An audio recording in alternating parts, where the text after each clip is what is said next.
During the dark ages of YouTube political discourse, the old skeptic Anti-SJW club mostly ended with the bigger names in the space falling from grace in a fiery implosion of embarrassment. But a subset of this group that were more reasonable simply shifted to making fun of conservatives instead of liberals. If you'd like an example, one of the more popular of these is streamer Hunter Avalone, who was once a run-of-the-mill YouTube reactionary spouting conservative talking points with nothing backing them up, but is now transparently a strong leftist that makes his entire brand about being informed on the topics of the day. No matter what you think of Hunter, you can't admit that changing your mind after digesting new, credible evidence that contradicts your beliefs is a good virtue to possess. I commend these people for realizing when their views were incorrect or potentially harmful and changing their minds after gaining new life experience, but a strange tactic some of these kinds of creators like to use is saying that their content and their core values haven't actually changed. They will admit that the topics they cover have moved from crazy takes on the left to crazy takes on the right, but they won't say that their views on certain issues have changed since that switch took place. And I find this to be a strange thing to claim, because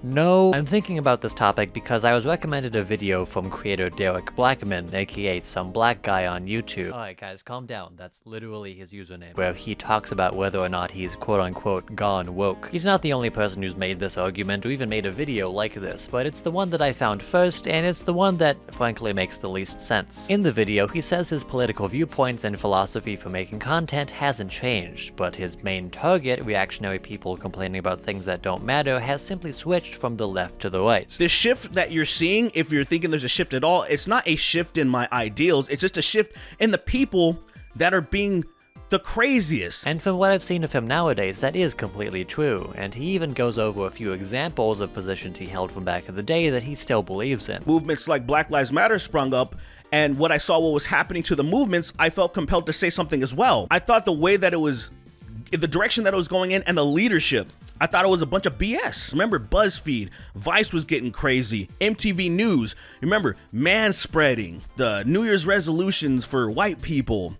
Remember all these stupid videos that were popping up. All the things he talks about in the video are valid observations about his thought process behind making political content, and how his core value of lampooning ridiculous takes have stayed the same. And it's definitely admirable of him to address a topic like this so publicly, but my issue isn't with what he says in the video, it's what he doesn't say. He may still have opinions from back when he was an anti-SJW creator, and all the examples he brings up are reasonable positions, like being against corruption in political movements, or laughing at leftists making mountains out of molehills. But there's one topic of discussion that he is forgetting to mention, and it's a big and important and gay problem. Back when Derek was a part of the skeptic community, he made several videos talking about clips related to LGBTQ issues, like an impromptu debate between Jordan Peterson and a trans person. There's plenty of people I wouldn't care about calling them their pronouns and stuff like that if they come from a genuine perspective, if they're not being cunty. And the thing is, a lot of these anarchists, a lot of these leftists, a lot of these social justice warriors,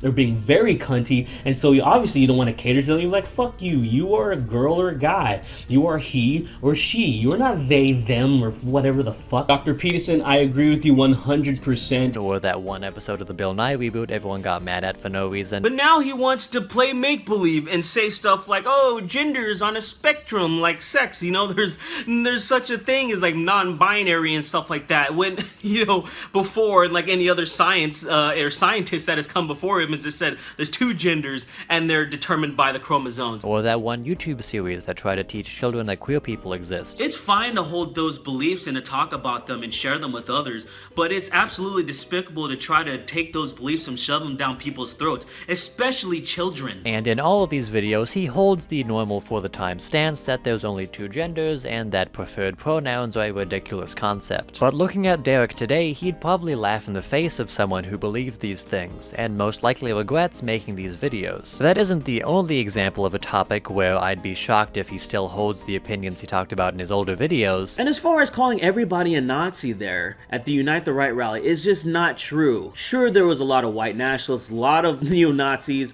a lot of KKK members, there was a lot of trash there, but there was a lot of people there that were just about preserving the white race. And here's the thing, as much as I don't agree with that stuff, on the surface, it's not inherent inherently evil. But it's the one I'm bringing up because discussion of gender nonconformity was extremely common back in the anti-SJW days, and not addressing how your opinion has changed on those issues is a weird thing to omit in a video talking about how your opinions have changed. He even specifically mentions, when he says that he's talking about this because another creator made a video with the same premise, that this person was ahead of the curve on being pro-LGBT. He was a little more thorough with it because he also used old clips of himself to show that he is largely the same person and has the same ideals. You know, he's still against religion, against bigotry, against, you know, like the whole trans panic that's going on right now, and he was just showing, like, I've been slapping this stuff down for over a decade. But for some reason, this doesn't cause Derek to reflect on all the anti-LGBT content he's made in the past. He also directly talks about how anti-LGBTQ rhetoric can cause harm. You have some of the biggest conservative leaders right now making content and whatnot that are saying very hateful things that are getting people, marginalized people, hurt. It's getting people in the LGBTQ community hurt. You have preachers in churches right now, probably as I'm speaking, preparing their sermons, saying really hateful and bigoted stuff, and saying it to hundreds of people, and they're just soaking it in.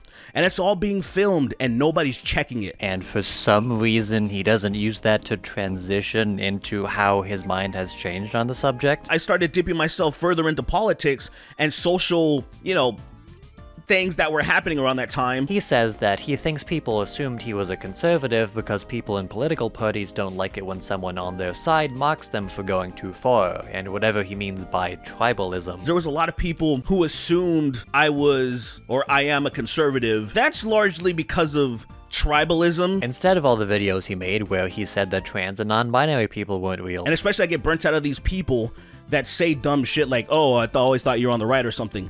And to those people, I gotta ask you, what exactly was it that it was conservative about me? Derek very clearly doesn't believe any of this anti-LGBT stuff anymore, but he used to, and by definition that would be one of his political views that's changed, and would now fall in line with whatever weird people think woke means. In fact, considering the discourse surrounding trans people is the big topic of discussion right now, most people who are unironically calling Derek woke are probably saying that because he's pro-trans when he wasn't before. So it makes even less sense for him not to bring these videos up. These clips aren't even hard to find either. A lot of them are in the most popular videos on his channel. Now, this video isn't me trying to dig up dirt from Derek's past or paint him and other creators who deny their views changing like this as once being legit Nazis causing widespread physical harm. A guy laughing at the concept of gender queerness when it was relatively new in the public discourse wasn't the worst thing happening back then. And I'm not even saying that these people are grifters whose opinions change depending on whatever's the safest view to have at the time, but I am trying to show that certain political creators are weirdly obfuscating the fact that their views on social justice issues have changed, even if their core virtues as creators haven't. This insistence to not admit that you now hold beliefs you once thought were ridiculous is just confusing, since it's pretty obvious that that's the case. The culture you surround yourself in while making content based on your views are obviously going to impact what those views are, especially when that culture was meatheadedly lampooning a certain political ideology. So it's ridiculous to say that after leaving that scene your opinions have stayed the same, except the opposite party just became easier to make fun of. Derek's video could have just been him saying, yes, I'm woke now, if you don't like that you can leave, instead of him dancing around the actual change he's gone through and vaguely gesturing towards political tribalism. Even if your philosophy for how you make content hasn't changed, an ex-anti-SJW creator titling their video "Have My Political Views Changed?" and saying no is just objectively untrue. You don't have to defend yourself from right-wing stragglers who won't accept the fact that people's minds can change. Just admit that you're woke and be proud of it. It's a lot better than whatever this video was supposed to say.